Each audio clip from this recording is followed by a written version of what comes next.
ഞാൻ ornamental plant ആയിട്ട് വീട്ടില് ഒരു 10-25 വർഷം മുമ്പ് മൈതാനത്ത് നിന്ന് 4 ചെടി വാങ്ങി വളർത്താൻ തുടങ്ങിയതാണ്. അടീനിയം ചെടിയാണ് ഞാൻ കൂടുതലായിട്ട് ചെയ്തുകൊണ്ടിരിക്കുന്നത്. അപ്പോ അടീനിയം ചെടി നമുക്ക് എവിടെ വേണമെങ്കിലും ആർക്ക് വേണമെങ്കിലും വളർത്താവുന്ന ഒരു അവസ്ഥയാണ്. നമ്മളിതിങ്ങനെ വളർത്തിക്കൊണ്ട് വന്ന സമയത്താണ് എനിക്ക് എന്റെ കർഷകശ്രീ നമ്മുടെ മുമ്പിൽ വന്ന് വിടുന്നത്. കർഷകശ്രീയിൽ വന്ന റിപ്പോർട്ട് എല്ലാവരും വായിച്ചതിന് ശേഷം എന്റെ ഈ ചെടികൾ നമുക്ക് ധൈര്യമായിട്ട് ഇത് ഒരു ബിസിനസ് തന്നെ ആക്കാം എന്നുള്ള ഒരു തീരുമാനം ഉണ്ടായ അതിനുശേഷമാണ്. ഞാൻ നിലവില് കൺസ്ട്രക്ഷൻ ഫീൽഡിൽ നിൽക്കുന്ന ഒരാള് ഈ ചെടികളിലേക്ക് ഇറങ്ങി ഇപ്പൊ ഒരു കർഷകനായിട്ട് എന്നെ നമ്മുടെ പഞ്ചായത്തും ഇവിടുത്തെ കാർഷിക ഓഫീസൊക്കെ എന്നെ അംഗീകരിച്ചിട്ടുള്ള ഒരു ഇതുണ്ട്. കാരണം അവരുടെ ഗ്രൂപ്പിൽ എന്നെ ഉൾപ്പെടുത്തിയിട്ടുണ്ട്. അതും ഈ കർഷകശ്രീയിൽ വന്നതിന് ശേഷമാണ്.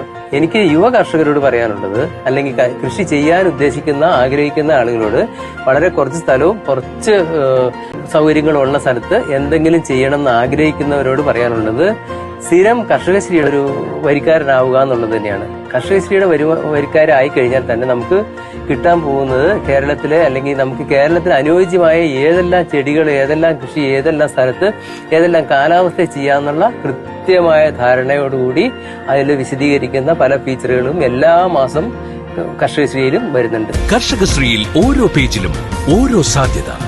കർഷകശ്രീ, കർഷകർക്കും കൃഷിയെ സ്നേഹിക്കുന്നവർക്കും.